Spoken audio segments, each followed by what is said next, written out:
I never thought owning a quiet little cabin by the lake would turn into a full-blown neighborhood war.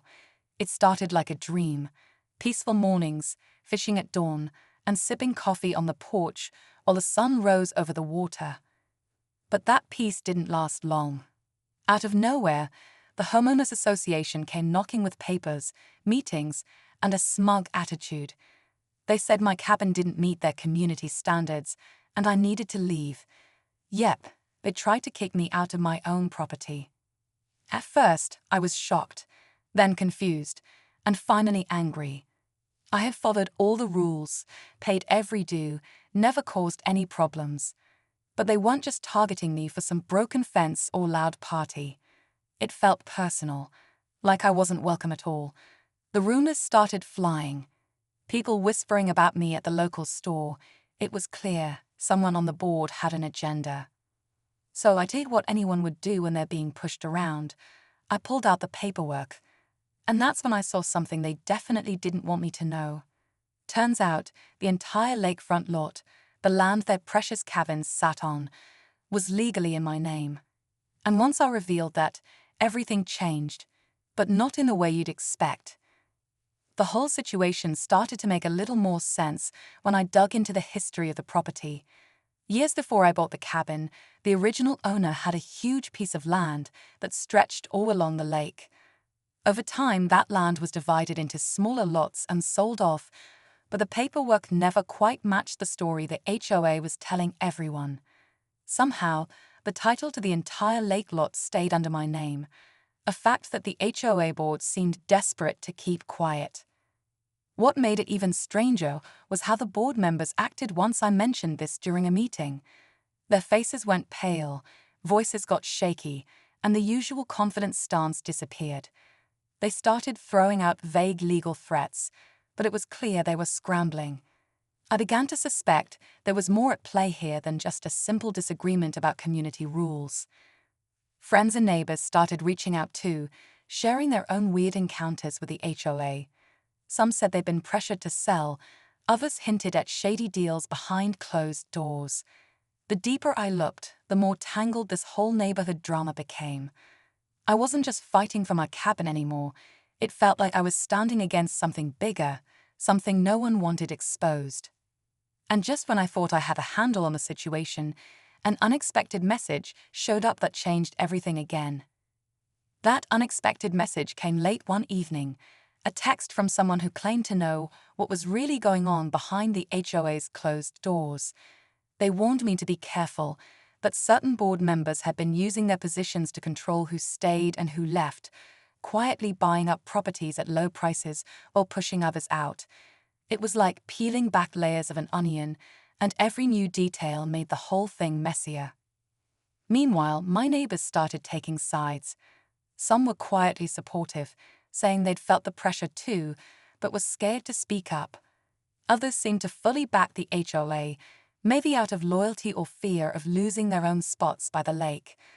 I realized this wasn't just about me and my cabin anymore. It was about a whole community caught in a tug-of-war between control and freedom.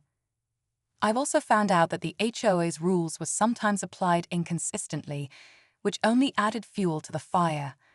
One neighbor got fined for something minor, while another got a pass for breaking bigger rules. It raised questions about fairness and transparency. Was this just a power play disguised as neighborhood management? I've also found out that the HOA's rules were sometimes applied inconsistently, which only added fuel to the fire.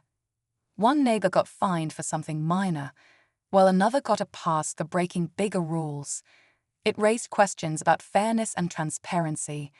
Was this just a power play disguised as neighborhood management? Every step I took toward uncovering the truth felt like it pushed me deeper into conflict. I was stuck between wanting to protect my property and not wanting to tear the neighborhood apart. And just when I thought things couldn't get any more complicated, the HOA sent an official letter, this time with a deadline that made it clear they weren't backing down. The letter hit me like a punch. A final warning with an impossible deadline to either comply with their demands or face legal action. My heart raced as I stared at the words, knowing this could mean losing everything I had worked so hard to build at the lake. But I wasn't about to give in without a fight. I started digging even deeper, calling in favors to get access to property records, old meeting minutes, anything that could show just how far the HOA had twisted the rules. What I found was shocking. Hidden clauses, questionable votes, and some board decisions that didn't add up. It looked like they were trying to squeeze me out so they could gain full control over the lakefront, control that would let them decide who stays, who goes, and who profits. Neighbors who had been quiet before began to share their stories, each one adding another piece to this complicated puzzle.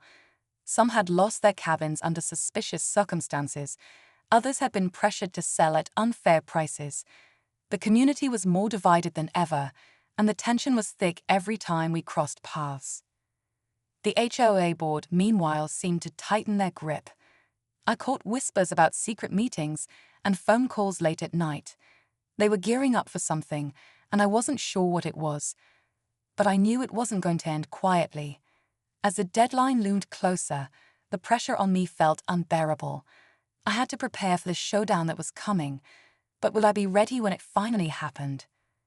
Just when I thought I had a handle on the whole mess, something else dropped that flipped everything upside down. I got a call from a lawyer I didn't know, someone representing one of the big players behind the HOA. They claimed there was an old, forgotten agreement tied to the property that nobody had mentioned before. According to them, this agreement could override even the title in my name. Suddenly, my ownership wasn't as solid as I thought. It felt like the ground was shifting beneath me again.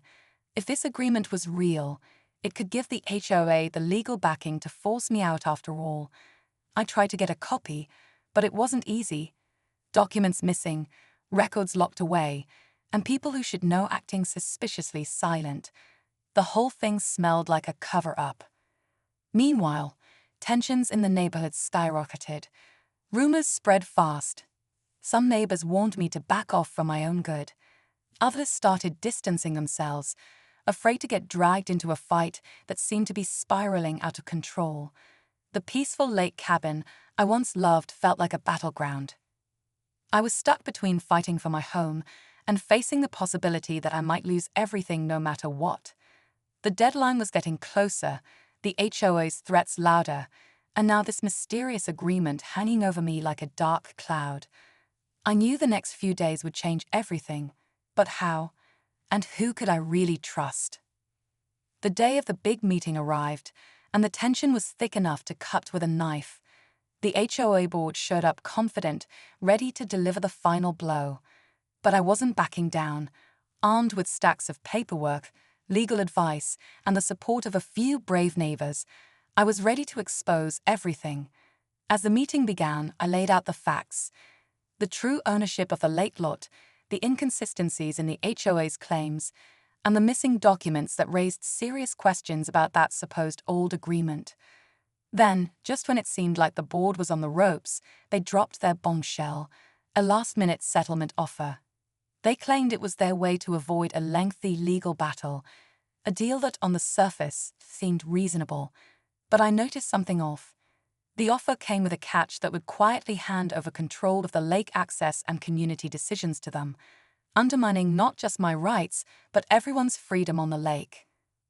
Refusing to be tricked, I pushed back hard. With the evidence and community voices behind me, the board's facade started to crumble. One by one, members admitted to the shady tactics and power grabs.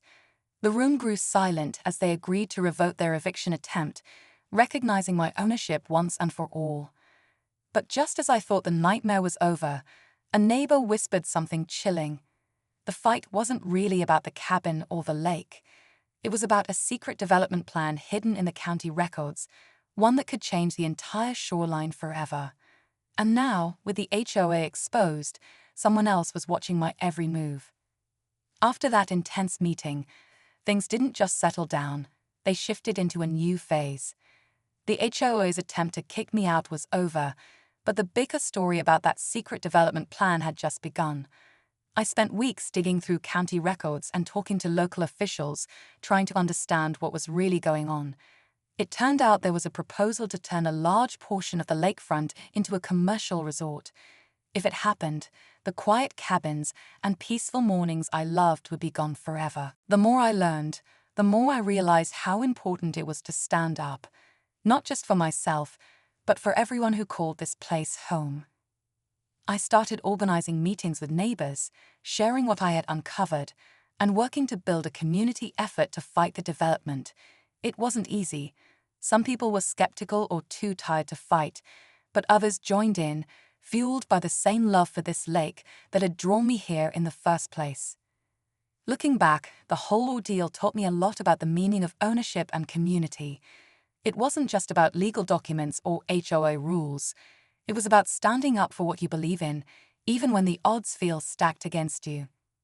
The fight wasn't just about a cabin by the lake. It was about protecting a way of life. Now, the lake feels different. There's a stronger sense of connection among neighbors, a shared commitment to keep this place peaceful and beautiful. The battle isn't over, but I know one thing for sure: I'm not going anywhere. And neither should you, if you believe in standing your ground. Thanks for listening to my story. If you've ever faced something similar, drop a comment. I'd love to hear from you.